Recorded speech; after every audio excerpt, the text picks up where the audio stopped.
My name is Melody Barnes, and it is just a pleasure to have all of you here with us this afternoon, and for me to welcome you to today's conversation, which is part of the Karsh Institute of Democracy series, Congress, a Cornerstone of American Democracy. This is the fifth conversation in our series, which brings together leaders across an ideological spectrum. We've had former Congresswoman, now Governor Abigail Spanberger, Congressman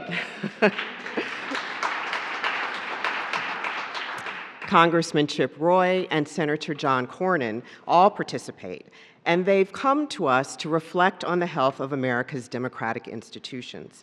While there are, and there will continue to be, significant policy differences, we are focusing today on a bigger and deeper question. The question that we want to put in front of you is, can we strengthen the institutions that make self-government possible, even among those disagreements?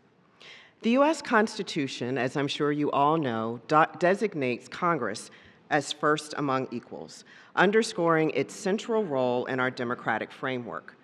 By design, Congress is meant to be a forum for debate, for compromise, and consensus building, an institution that embodies the principles of self-government.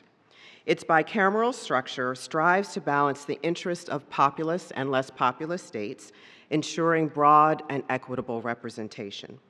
Imagined as a great deliberative body and a bulwark against the concentration of power, Congress plays a critical role in safeguarding individual liberty.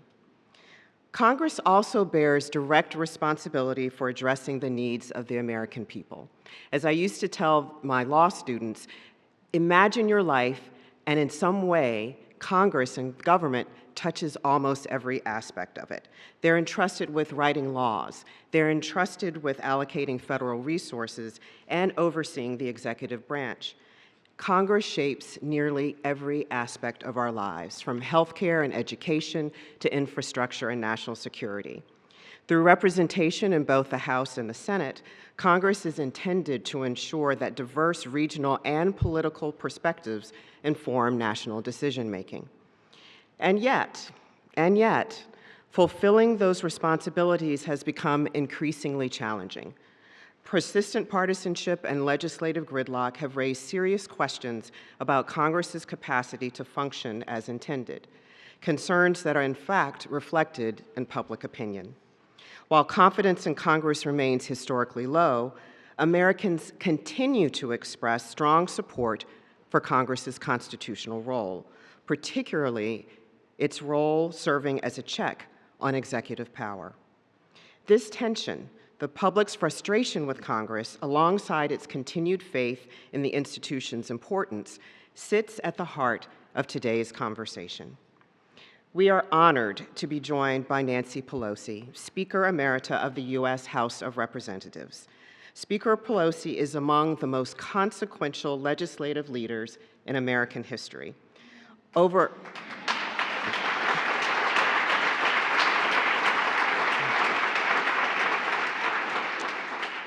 a career spanning more than 3 decades in Congress, she became the first woman to serve as the Speaker of the House of Representatives, and she led the chamber through some of its most pivotal and challenging periods in modern politics. I had the opportunity to see Speaker Pelosi in action during my time working on Capitol Hill and later in the White House. She is often described as an iron hand in a velvet glove, and sometimes as an iron hand. What she is known for is her ability to rally her caucus, negotiate within and across her party, across the aisle, and to move difficult legislation to passage. As Speaker, she played a central role in shaping landmark laws, including the Affordable Care Act, the Dodd-Frank Wall Street Reform and Consumer Protection Act, the American Rescue Plan, and major investments in infrastructure, climate action, and public health. She also led the House through moments of intense constitutional strain, including 2 presidential impeachments, And while doing so, she consistently emphasized Congress's constitutional responsibilities and its role as guardian of democratic norms. While her legislative adversaries didn't always agree with her, she was and remains widely respected for her prowess and for her love for the institution. Moderating today's conversation is Susan Page, Washington Bureau Chief at USA Today. Susan is a veteran political journalist whose incisive reporting, interviews, and institutional knowledge have helped leaders across the country better understand the forces that are shaping American democracy. She brings a deep, deep understanding of Congress, the presidency, and our broad political ecosystem. And of course, we're also inviting you all to become part of this conversation as well. You'll notice the two side screens in the room. About midway through today's conversation, you'll see a QR code pop up. Use that code to direct questions to Speaker Pelosi, and two of our student interns will help select and ask those questions. So with that, thank you for being here, and Susan and Speaker Pelosi, I turn it over to you. Thank you.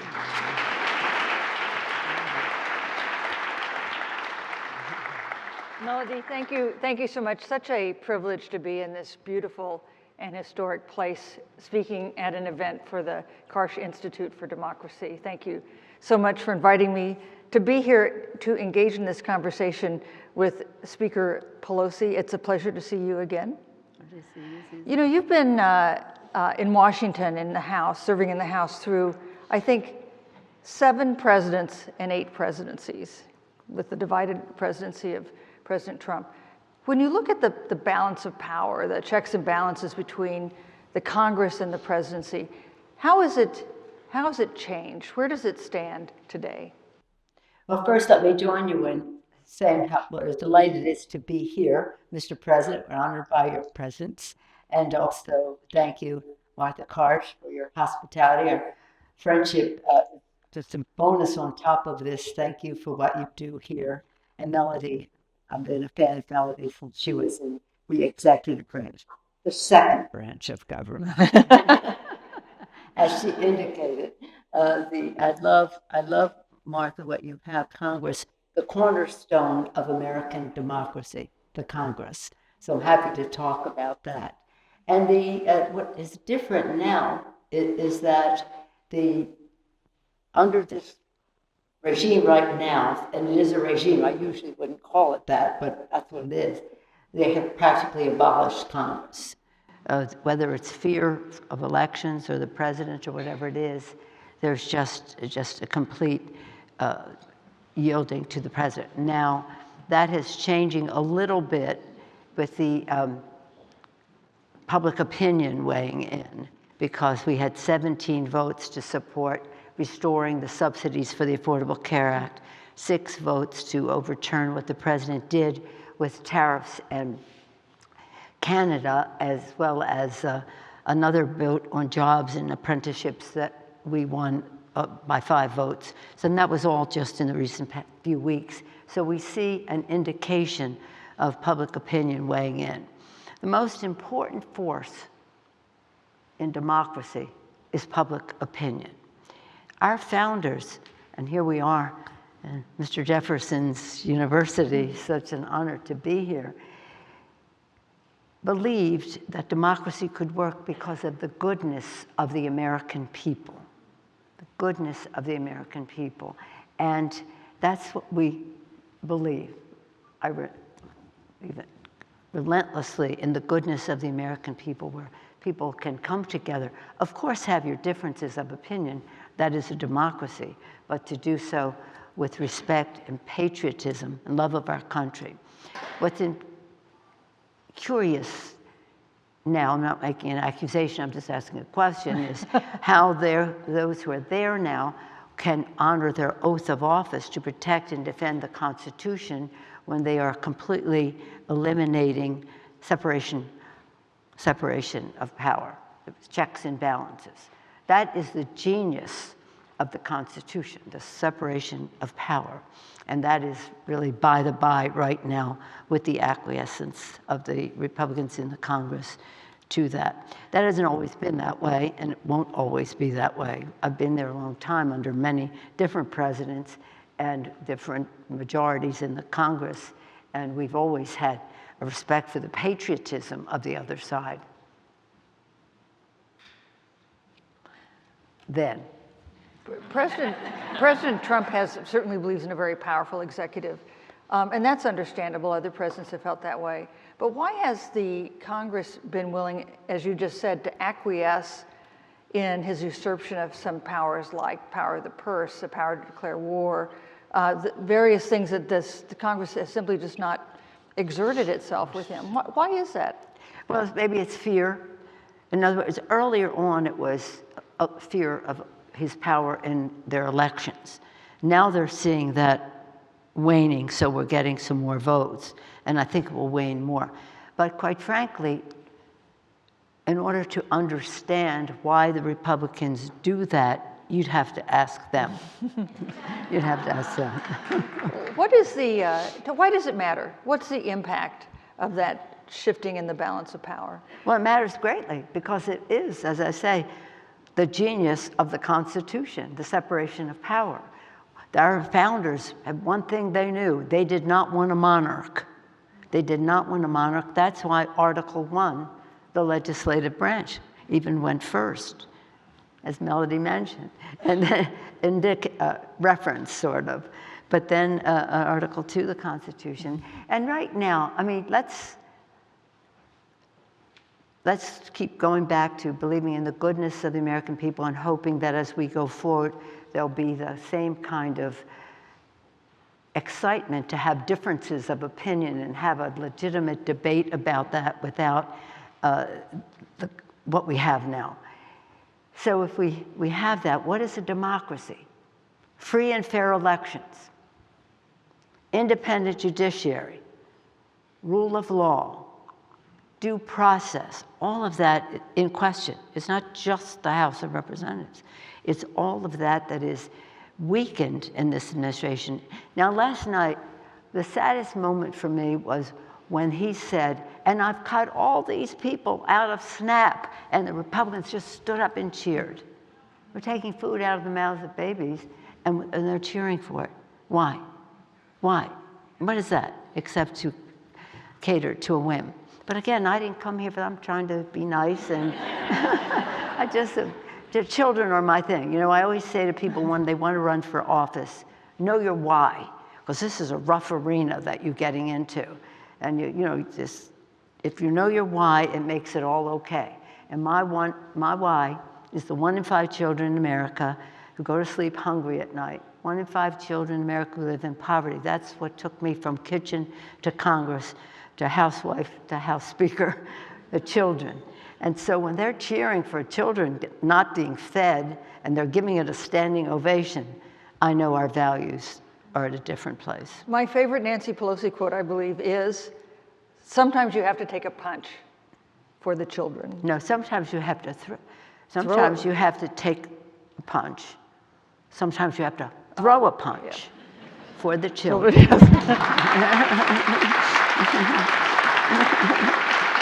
Both ways. Yes, I stand corrected. You're a student of history. Is this just a normal kind of cycle, wax and wane, but balance of powers, Congress loses some authority and then gets it back, or is this different? Is there a time in history that this reminds you of? No, it doesn't, because I think it has gone beyond. Now, again, difference of opinion is about what a democracy is. And they've had their moments over time, as you know. Jefferson and Adams had so many differences of opinion. The only thing they had in common was they died on the same day, on the 4th of July. But nonetheless, it was about patriotism. They participated in writing the greatest sentence ever written. Adams weighed in on that, Franklin weighed in on that, but Jefferson controlled it all. So difference of opinion is one thing, complete difference of values. And if you believe, now, for example, you've written a book on Barbara Bush. And on Nancy Pelosi. And Nancy Pelosi. So here's the thing. One of my favorite Barbara Bush stories is when, just to give you, I tell this story just so you have an idea of the atmospherics and the way it used to be. When I was in Congress 25 years, I was the speaker already, and the Bushes, George Herbert Walker Bush and Barbara Bush, now former president and first lady, invited me to the library at Texas A&M at the Bush Library to give the presidential weekend address. This is a big, I mean, here we are, I fought with him on issues, although we always had it respectfully, and I was a complete nobody when he was president, but I still didn't realize that I was a nobody. That's a really important thing. So it was about human rights in China, and I always loved him. He was so beautiful. But they invited me to give this address for my 25th anniversary in Congress. So I arrived there, and Barbara Bush is greeting us at the door. And the person who administered the library said, I've been here since day one of the library, and I've never seen Barbara Bush meet anybody at the door. To which she says to me, I'm really disappointed in you. And I said, and why is that now? And she said, because you don't have as many protesters as I thought you would have here. I tell you that only to say we had so much friendship, and also with President Bush 43, whom I disagreed with the war in Iraq, but we got along on many others. And doing away with Social Security as we know it, but we had our differences. But there was always a respect for the patriotism that people had and the shared values about our country. And while we disagreed on means to an end, it wasn't about any question of loyalty, of purpose, and respect for the office that you hold. That's a problem now. If the balance of powers between the branches of government has gotten out of whack, how does Congress reassert itself? How will that happen? Just win, baby. That's what you do.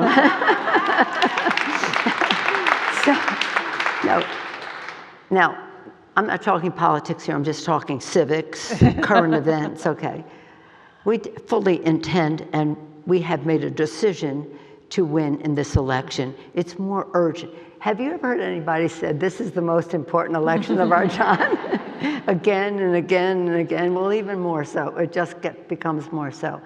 So in order for this to happen, we would have to have a Congress, Democratic or Republican, with respectful of the oath of office to protect and defend the Constitution which has the separation of power, the preeminence of the Congress, as well as the duties spelled out that this president is ignoring. By the way, I say that the only person in Congress mentioned in the Constitution is the Speaker of the House.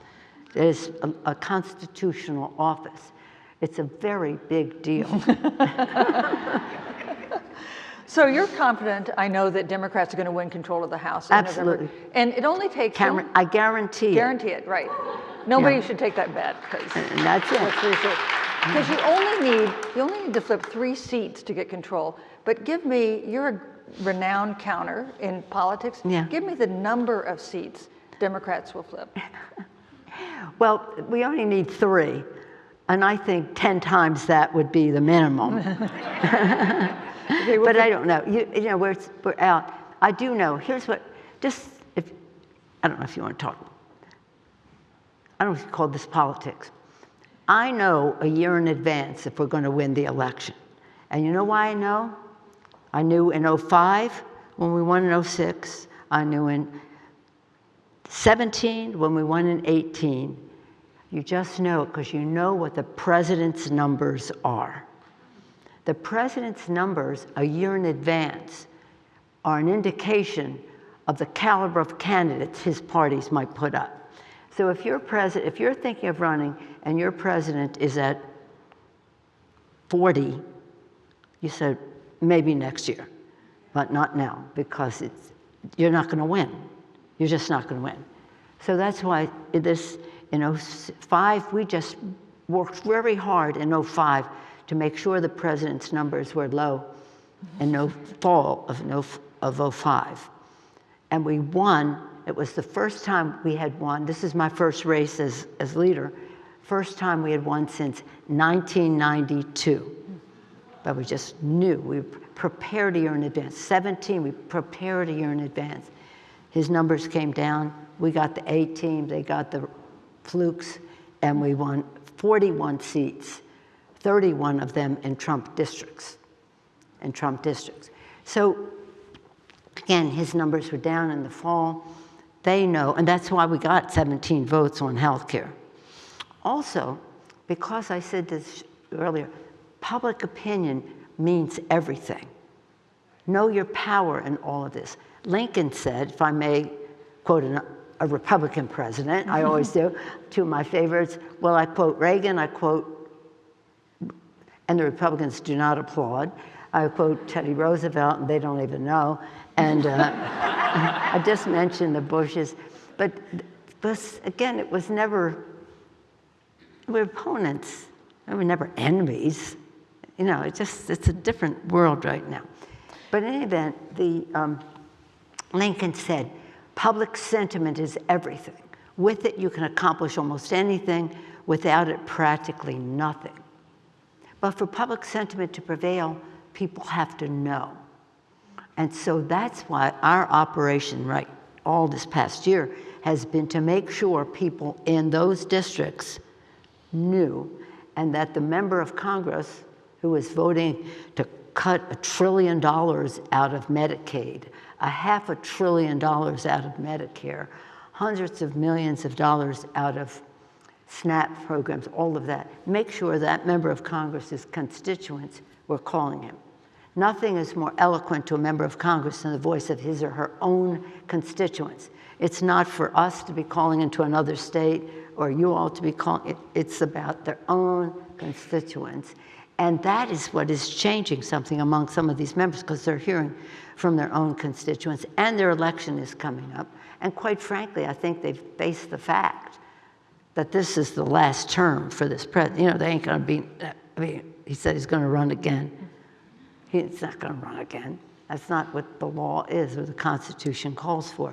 So once they've realized that they're not gonna be on the ballot with him anymore, then their prospects are diminished by associating with him. So say Democrats win control of the House in November, as is now widely expected.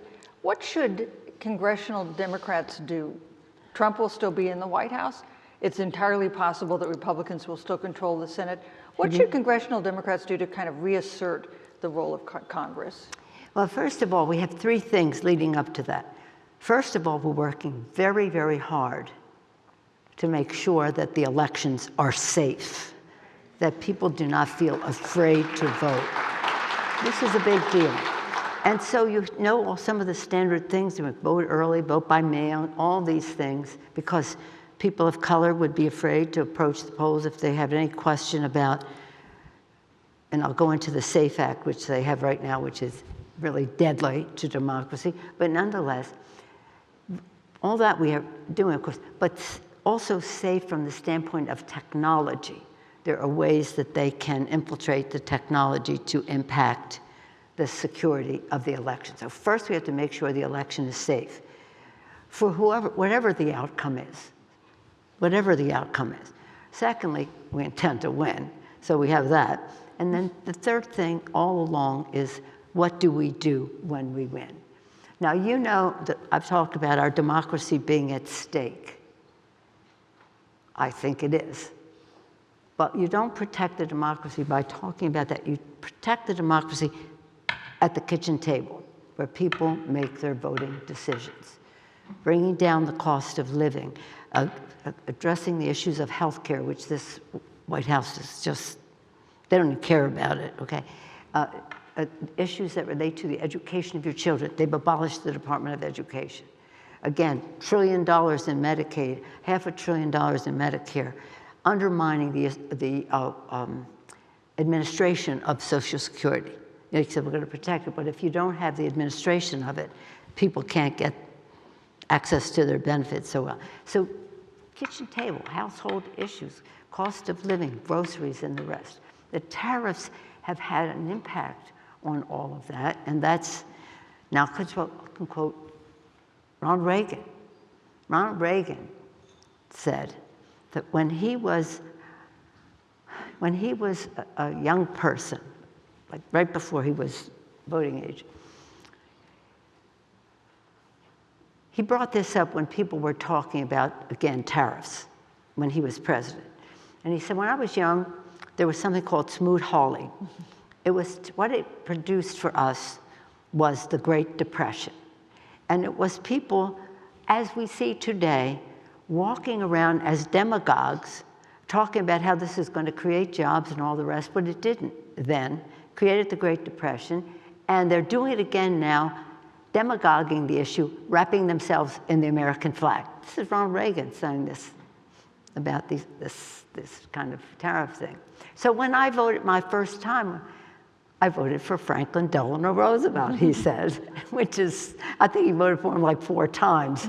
But nonetheless, the trade issue, he spoke very clearly about. When I talk to the Republicans about that, they don't want to hear, right? But a lot of them don't agree with the president on trade because it has an impact. It has an impact on farmers. Did you hear the word farmer last night? Farmers, nothing.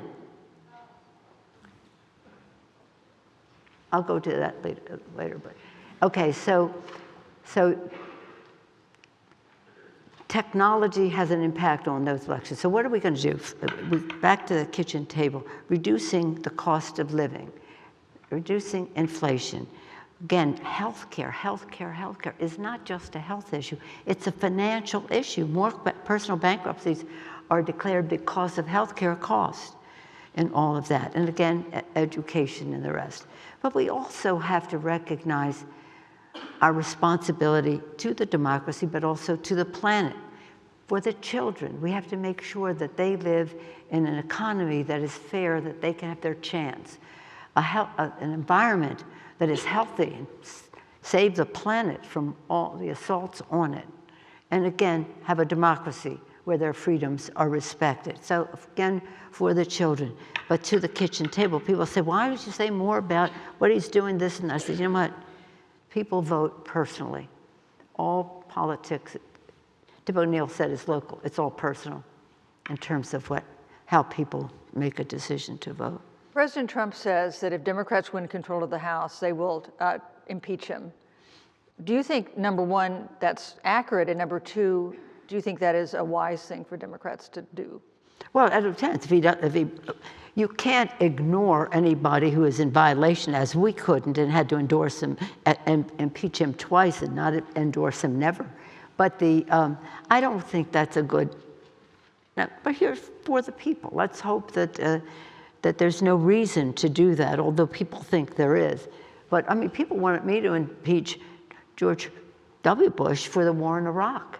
It was predicated on a falsehood, total falsehood. I knew that. I was the chair. I was the top Democrat on the Intelligence Committee, and as such, they had to tell us everything they knew about the intelligence in Iraq. I was Gang of 4, then Gang of 8, when I became leader and all that. But at the time before, because of my role in the intelligence community, I have 30 years of intelligence experience. The first leader to have security credentials, says she immodestly. Anyway, there was I said the intelligence does not support the threat. It's just not there. You can't find, we had searched and searched, there's nothing in the intelligence to support the threat. And they said, are you calling the president a liar? I said, no, I'm stating a fact. There's going to be, the smoking gun may be a mushroom plume or whatever that is. They're going to greet us with rose petals, and of course it was improvised devices to kill people. We're going to pay for it by their oil grant. Of course, we're paying for it. The whole thing, it was horrible. It's going to last just a few days. Of course, look. And the consequences, it's not just a war that began, and the consequences are still with us from that. So I have my problem with that, but people are like, you have to impeach. I said, you know what? Go to the polls. There's a place to deal with your disagreement on policy and the rest. But what this person is doing is something completely different. I don't advocate them saying, we should win because we're going to impeach. No. We should win because we're going to bring down the cost of living for America's working families. That's our reason for being in the public arena. We're not in here about him. We're in here about the children. You were at the State of the Union last night. Yes. And I know that, or I guess I'd heard that you weren't quite sure if you were going to go or not. Some Democratic members of Congress chose to boycott. Why did you decide to go? Well, I went and my staff, my family, and my constituents did not want me to go. Why should you? And I said, no, I think I should. You know, it's the State of the Union. Frankly, I respect the office of president more than the president respects the office of president from what he said last night. And a lot of people didn't go. It was about a third of our House Democrats did not go. And they had their reasons, and wasn't good or bad. It's just what worked for you. But I wanted to get the ambiance of it. But I'm glad I went, because when I saw those people stand up and cheer when he said, we're cutting all this money from feeding the children, I thought, yeah, I'm motivated. He took a jab at you. Yeah, he always takes a jab at me. And I take a jab at him. You know, I remember the last time President Trump addressed an official State of the Union, you were sitting behind him. You were then the Speaker of the House. And you did the most remarkable thing at the end of the speech, which was stand up and tear up his speech. Yeah. Thinking back, any...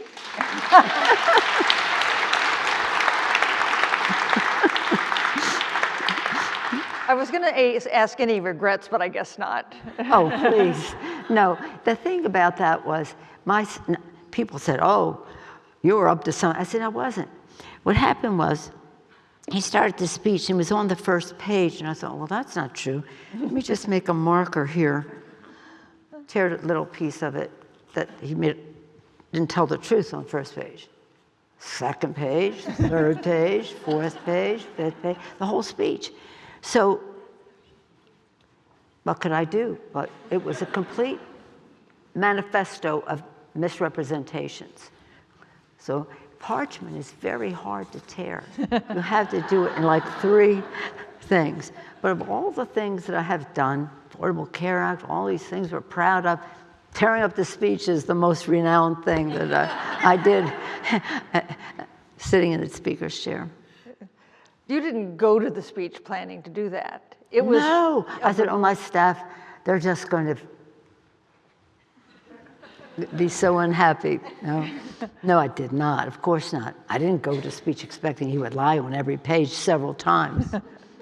So a couple quick questions. And I don't like to use the word lie, but that's what it was. A couple quick questions. And last night was a repeat, but the speaker decided not to tear up his speech. 40 years in Congress. Almost. No. Your proudest accomplishment? Affordable Care Act, no, without any question. Yes. The Affordable Care Act. Yeah. Your biggest disappointment? My biggest disappointment is that we really haven't done what we as a country have to do to protect our children from gun violence. It's just the saddest thing. We've accomplished almost all the other agendas that we went forward with, but that one just seems, even though public opinion, 80% think you should have a background check. That's all we're talking about is a background check. Most gun owners have the background check, so most gun owners support that, but not the ones in Congress. The power of the gun industry, I'm not talking about the gun lobby, that's the gun industry, big money going into that. It's really shameful because it's nobody is questioning the right of people to have guns and hunters and collectors and all that, but we are talking about safety for our children. The most difficult lesson you've learned? Most difficult lesson? Most difficult lesson. I think the presidency of Donald Trump is a terrible lesson for all of us to have learned. We thought, because when somebody's elected president, you want him to succeed. That's your attitude. So he comes in and we think, how can we work together? You've talked about climate. You've talked about, not climate, forget that. You've talked about infrastructure. How can we work together on infrastructure? You say you support what I want to do about child care and the rest. I've been talking about child tax credit last night. Give me it's not even true. So you want him to see he was the president of the United States. How naive does that sound in light of his becoming president? And your personal hero? My personal hero? My mother, of course. Isn't it your mother, your personal hero, everyone? I sort of meant in Washington. Oh, in Washington.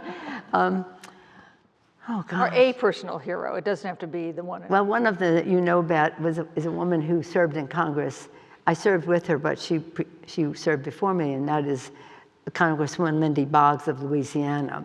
She was, when my my father was in Congress when I was born, but when he came to Congress, Lindy Boggs she and her husband came to Congress when my mother and father did. So she felt very protective of me when I came to Congress because she served with my father. Her husband, then her husband died in office and she became the Congresswoman.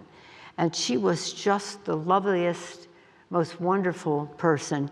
And she was like born on a plantation and all that Southern stuff, as you are familiar with. But she was, shall we say, solid in her strategies and the rest. Once she told me, darling, when I was on the floor fighting for a woman's right to choose, which she opposed. She was Catholic from Louisiana, Catholic from Baltimore and California. She said, while we disagreed on that subject, that was something we disagreed with, but I was on the floor just going at it, and she said, darling, her husband, she referenced her husband, he once told me, don't fight every fight as if it's your last fight. There are a lot of other fights out there. And she also told me to know my power. She was a member of the site selection committee for the Democratic Convention that would be held in 1984. So she came to San Francisco, and when I met her, she said, well, how are you? And I said, well, tell you the truth, Lindy, I'm the chair of the California Democratic Party. See, I was a volunteer. I didn't have any interest in running for office. I was far too bashful for that at the time. I'm chair of the party. I'm chair of the Delegate Selection Commission. And now I'm chair of the host committee for this convention that we're trying to get. I think I have too many titles. I should probably give one of them up. She said, darling, no man would ever say that. Know thy power and use it. So that was Lindy Boggs. Lindy Boggs, also the mother of Cokie Roberts. Also the mother of Cokie Roberts. Cokie Roberts, oh God. And I spoke at Lindy's funeral, I spoke at Cokie's funeral, close to their family, very sad. The QR code is up. We're going to, in just a few minutes, go to your questions, so we hope you have some. You know, you mentioned the prevalence of guns, and we've seen a rise in all kinds of violence, including in political violence. That's something you've suffered in your own family, and we do hope your husband is doing okay after the terrible attack on him. Fair. Has that had an impact on Congress? Has it affected what Congress does or who is willing to run for Congress? Well, I was always a target. I mean, what happened in my home, the invasion of our home and the assault on my husband while they're looking for me was a horrible thing, but it was building up. The Republicans had demonized me in every possible way. Hooves, horns, on fire and all that. And they shouldn't have been doing that because in the minds of some, like this guy, who came to our house, he thought he was justified because I was the devil. But why, and my husband's doing okay, thank you for referencing him, not 100%, but he's doing okay, and he's never complains, and he's lovely, and he would be happy that but we're talking about him. But anyway, but what the problem was, though, is when I was getting vilified, not before my husband was banged on the head, women would say to me, I don't think I can run. I could never put my family through the criticism that you go through. That's why I said earlier, know your why. because this is rough. Know why you want to do that so that you understand the give and take of all of this, and you know how far you're willing to go. So women would say that over and over. And then they'd run, and they'd say, oh, it was so horrible. And I'd say, I told you it was going to be horrible, but I didn't think it could be this bad. I mean, for example, women, when I went, there were 23 women out of 435. There were 23 women, 11 Republicans, 12 Democrats. I haven't been the chair of the party knowing how to elect people and the rest, because I never intended to run myself. Then said this has to change. Now we have like 95 or something like that, Democratic women. They have 30-something. They've done better lately. We all want to do more. But it was a decision. But when women would say, what they would do to women, they'd say, they'd put out mailers. It'd be this high of saying, Susan is a big spender. She wants to spend money on children, which sounds okay, except none of them are legal. That's what they would say about women. Because women have, for most part, been viewed as more ethical than men. So they have to go after you fiscally and ethically. Then they'll say, did you hear what Susan said the other day in the hall down there? Which was a complete invention. And then they say, Susan said this, and she's not ethical, and this or that. This family sees that on TV. This child goes to school and tells Susan's child, I think your mother's unethical. That child goes home crying, and people just don't want that. They just don't want their children or their grandchildren crying. So it's hard. So you really have to reduce that violence. And it's really sad, and the president laughed about it and said, oh, this is so funny that Nancy's house was invaded and all that, you know. So there has to be some holding in check the physical violence, because some of their messages fall on ears that are not, shall we say, as stable as they might be. This isn't normal Republicans or even Trumpites doing this. This is somebody affected by their comments. Is the perception right? Are women more ethical than men? No, I think so. Well, I think mostly people are ethical in government. But the fact is, when women are coming in and are going, well, I'm for the children. So women come in with these issues about women, this or that. But I want to disabuse women of that too. I want them to say, I'm going there to provide for the defense of our country globally. I want them to be strong in terms of the economy of our country. Of course, we want to show how the education of our children, the health care, the child care, the child tax credit, and all of that relates to that. But I think the fresher approach, so there's nothing more wholesome for the political process than the increased participation of women. Whether they're more ethical or not, there's nothing more wholesome. So let's go to our first, I think we have some students who are going to pose these questions. Perhaps, why don't you introduce yourself? Good afternoon, Speaker Pelosi. My name is Jenny. I'm a third year at UVA, and I'm also an intern with the Karsh Institute. And our first audience question is, what concerns you most about the future of American democracy, and what gives you hope? What concerns me most? Most about American democracy, and what gives you hope? Your biggest concern, your biggest hope about American democracy? Well, my biggest concern about democracy is the assault that is being made on it now in terms of the Constitution of the United States. As Melody spoke about earlier, the founders thought very carefully about all of this, about how they would compromise with big states and small states and representation in the House to balance the lack of, shall we say, representation in the Senate. You know, California has 40 million people. We have 2 senators.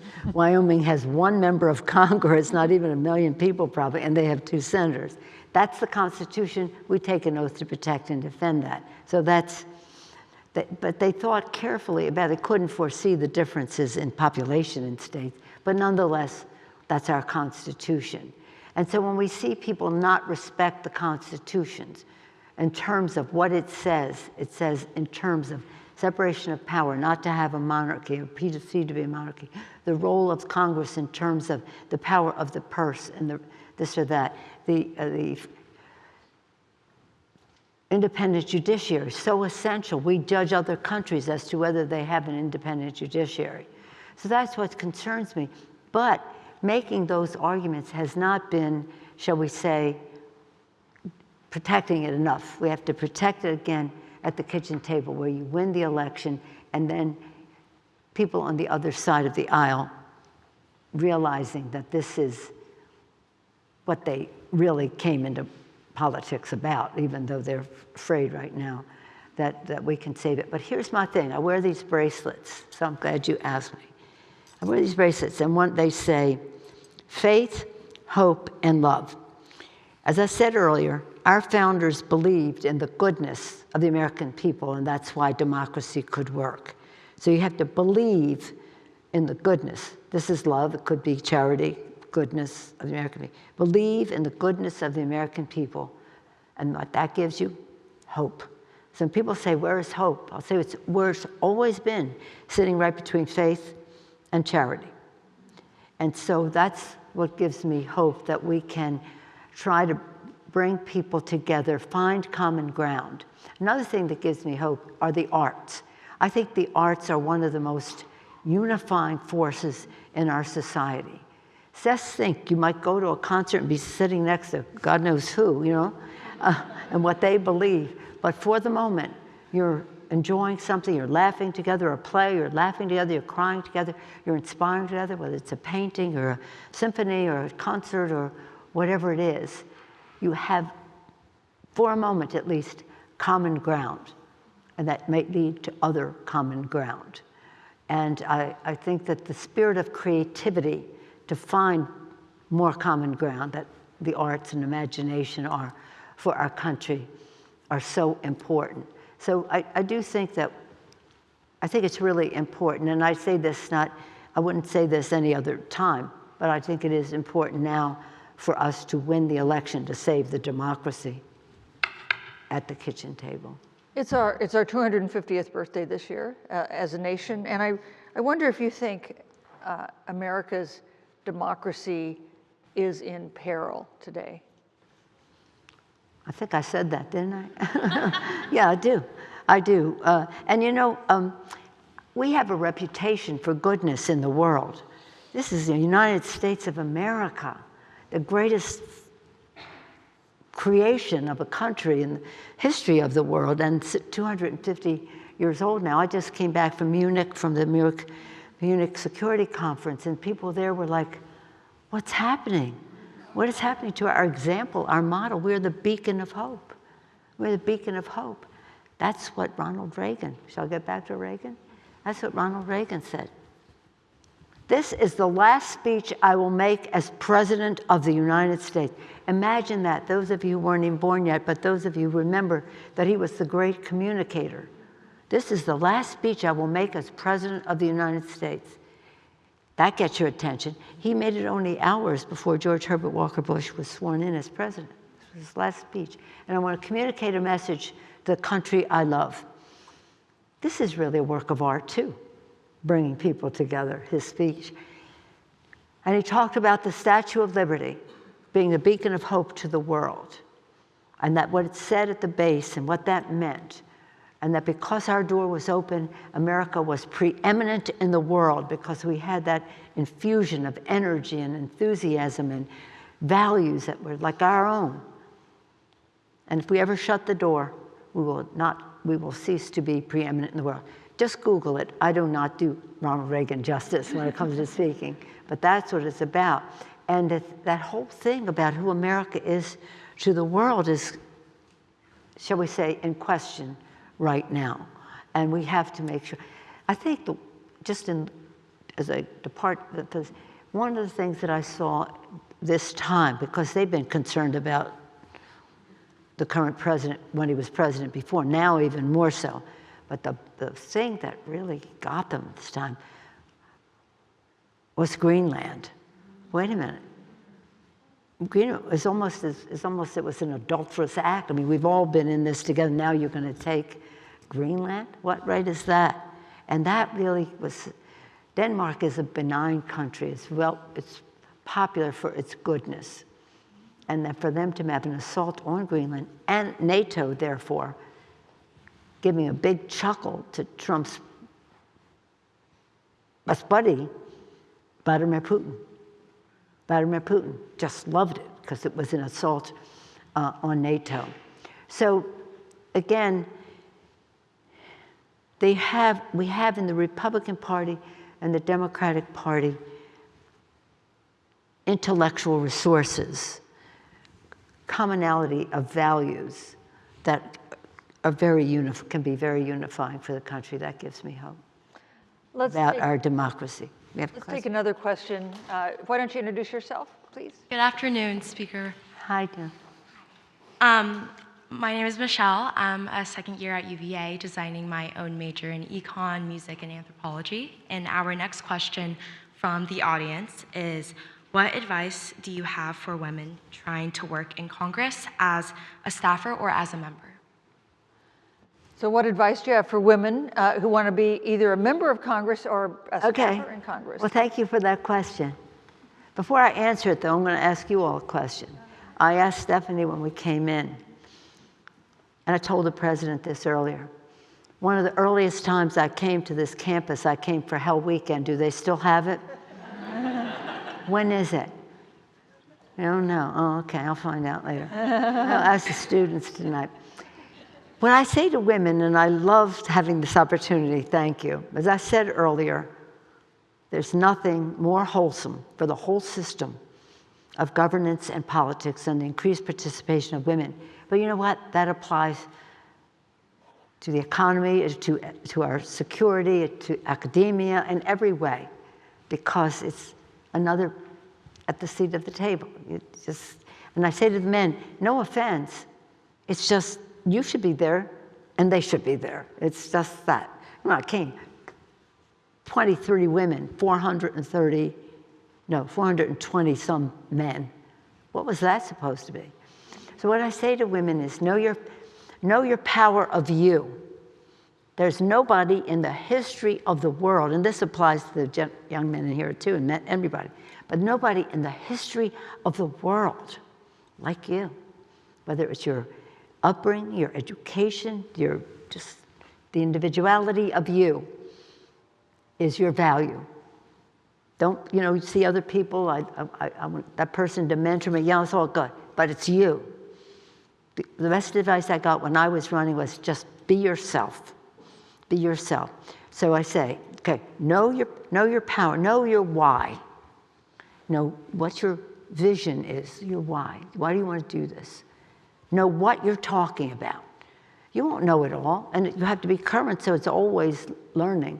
But know what, know why, know what. Your vision, your knowledge of something, and that knowledge gains respect for your judgment, because you know what you're talking about. And you won't always know it all, because things change. What, why, how. Show how strategic you can be to get things done. Okay, that's interesting what you believe in, and you know a lot about it. How are you going to get it done?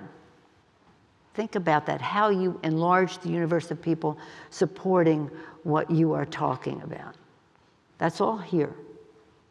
And you tell them what is in your heart, the empathy, the care you have for people, because that's what they'll believe the most. This, they can say somebody wrote a speech for her, but this comes from your heart. That's the authenticity of you. So be confident, especially coming from this university, if all of you are, confident, but the education you have received, the exposure to history and ideas and imagination and all the rest that you have, friendships from all over probably the world here, where you've learned so much. And you know what else you did? You've taught so much to your teachers and the rest, because it's a two-way street. So know the power of you. Know why you want to be doing that, being involved. It could be education, it could be climate, it could be healthcare, it could be anything. It could be a combination of it. It could be the children. Know what, know why, know how, and show them how much you care.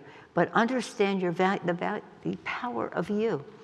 It's just the most exciting thing to see women come into Congress and to see girls come to the Congress and see women there, especially minority kids when they come now and see minority women getting up there and making the case and this or that. It's a beautiful thing. And it's, you know, what Abigail Adams said is, don't forget the women. You know, she said that. I'll tell you another quote of the Adams family, even though I'm a big fan of Jefferson. I don't know why they did Hamilton. I wish they had done Jefferson, but nonetheless, I like the music, okay, but this goes back to my further point about the arts.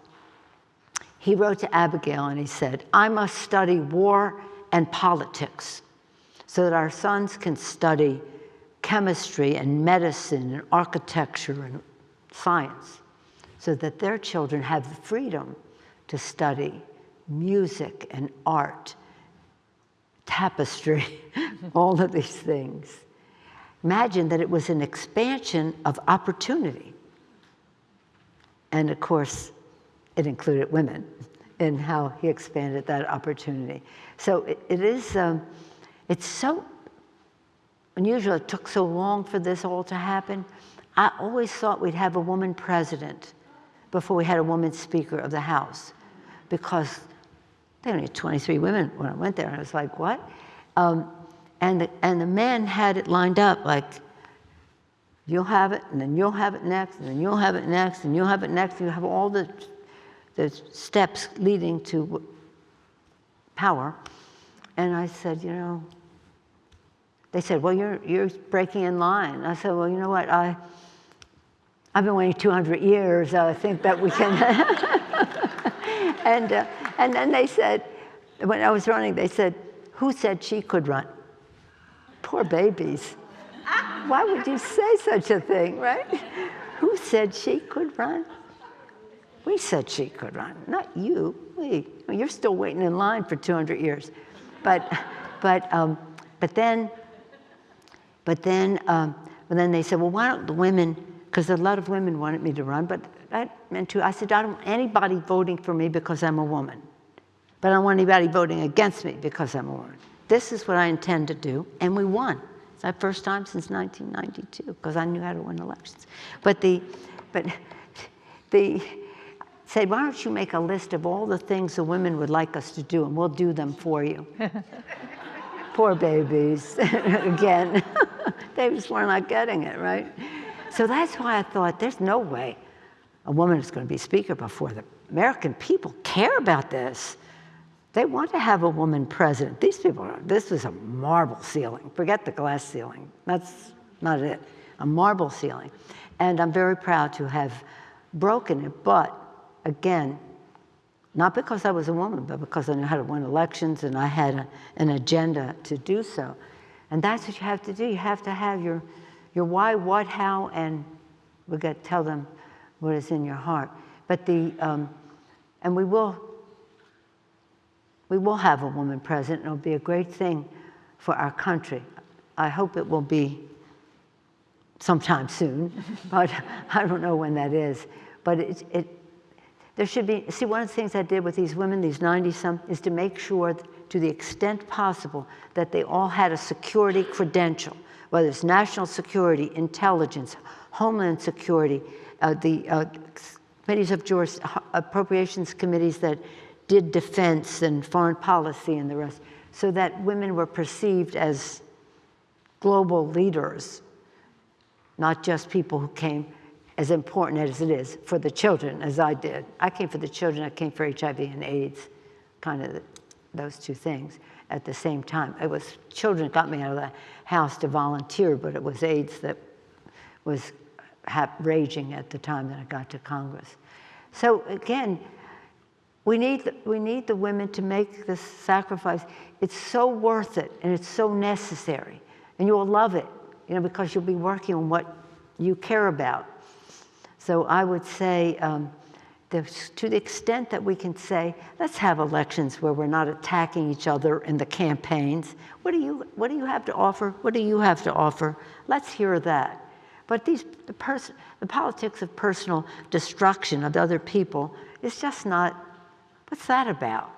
And it does not encourage people to put their names out there. So I think young people can help shape how we go forward in that way to say, what do you believe? What do I believe? This is the American way to have that debate. Let's have another question from the audience. Are you ready to run? Did I convince you? Oh, 100%. Our next question is, does Virginia really need to abandon its impartial redistricting for the Democrats to take the House? If so, what kind of precedent are we setting? So on the Virginia redistricting, should Virginia go ahead with the redistricting plan to capture another Democratic seat? Yeah. And if so, are there some repercussions from this kind of gerrymandering we're seeing this year? Well, none of us wants to have gerrymandering mid-decade. That's not what the Constitution is. You take a census, and every 10 years you decide how many people in what state, and that is the reapportionment. Reapportion to the states, and then within the states, you redistrict according to population and that.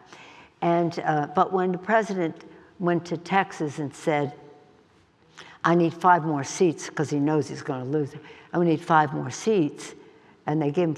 Well, they're not going to give him 5 more seats. Not going to win 5 more seats, but they gave him the possibility. They drew those lines. We had no.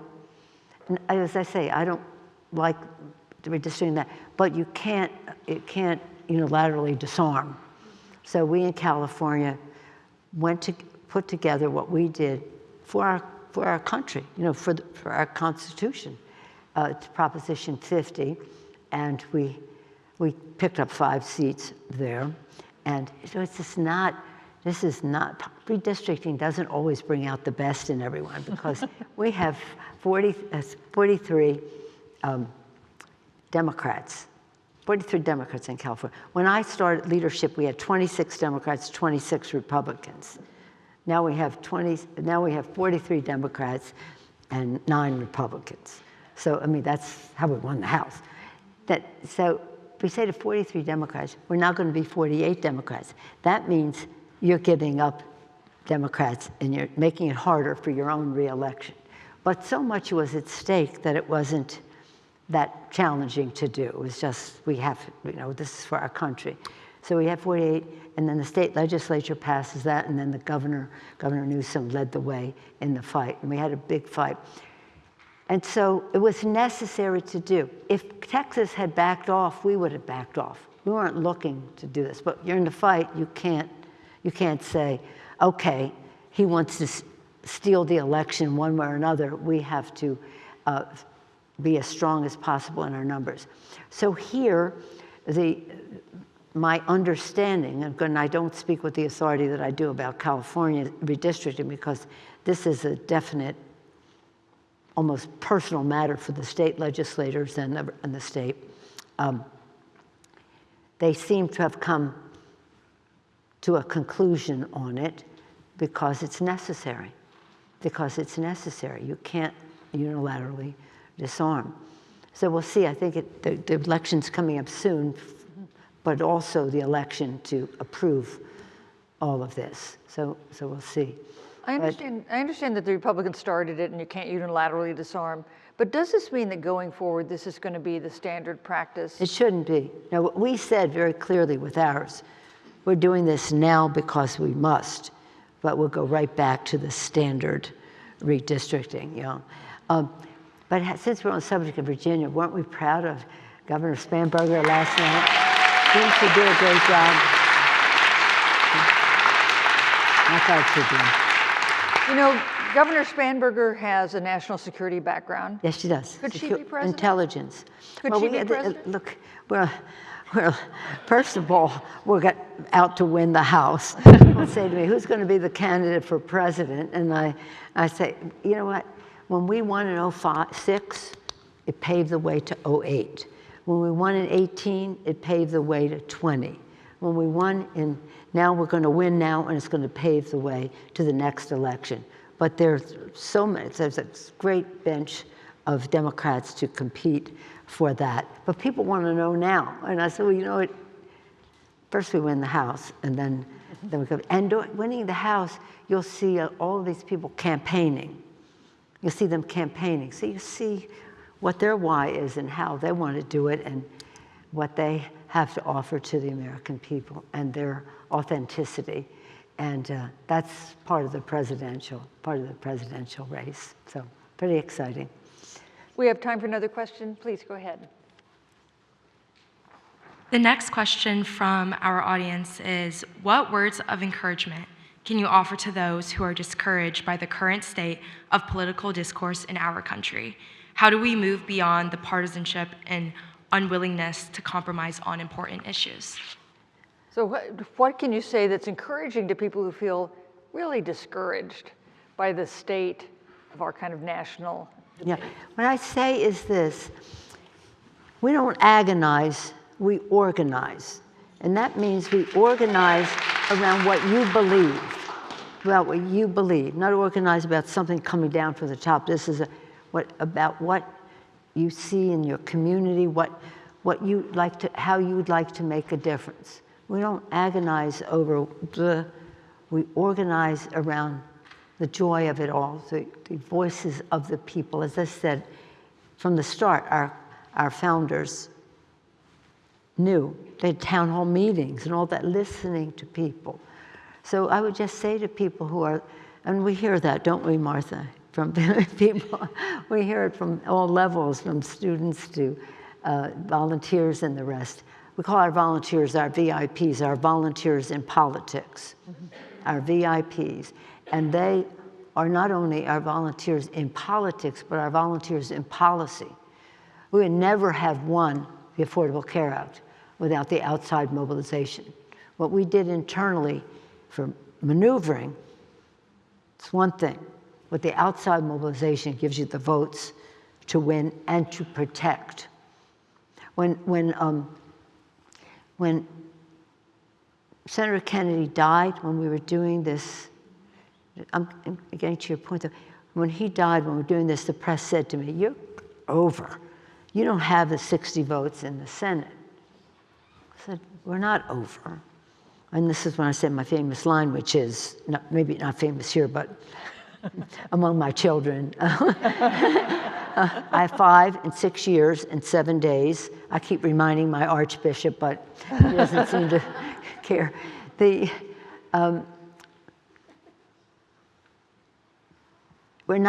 is an opportunity of a generation. Social Security, Medicare, Medicaid, the Affordable Care Act, health care for Americans that will be affordable and become more affordable and more affordable. It's a beginning. We're not letting this opportunity of a generation get away from us. So if there's nothing will stand in our way. If there's a barrier to this, we'll push open the gate. If the gate doesn't open, we'll climb the fence. If that doesn't work, we'll pole vault in. If that doesn't work, we'll parachute in. But we're not letting anything stand in our way. You understand that? So the reporters later said to me, when we won, which one did you do? I said, the first one.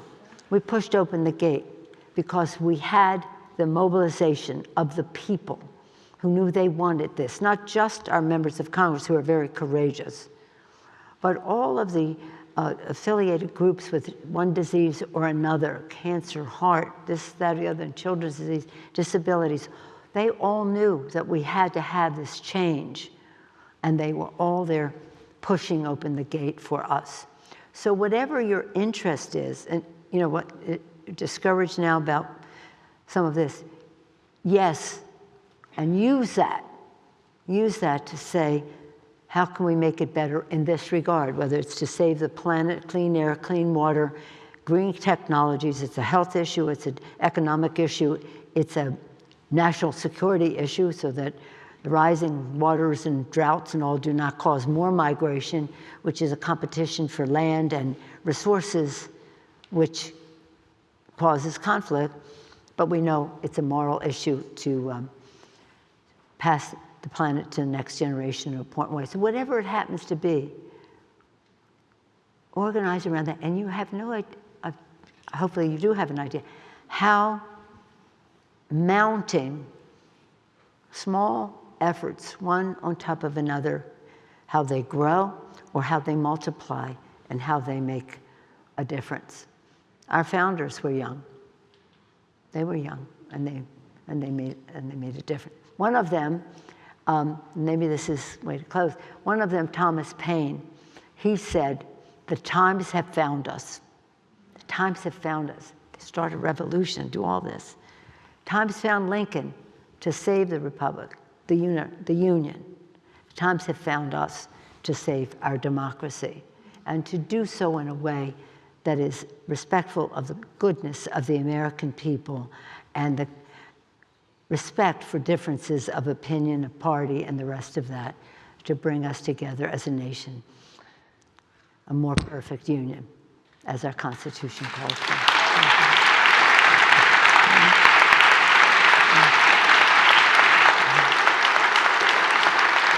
Let us thank Susan Page. Susan.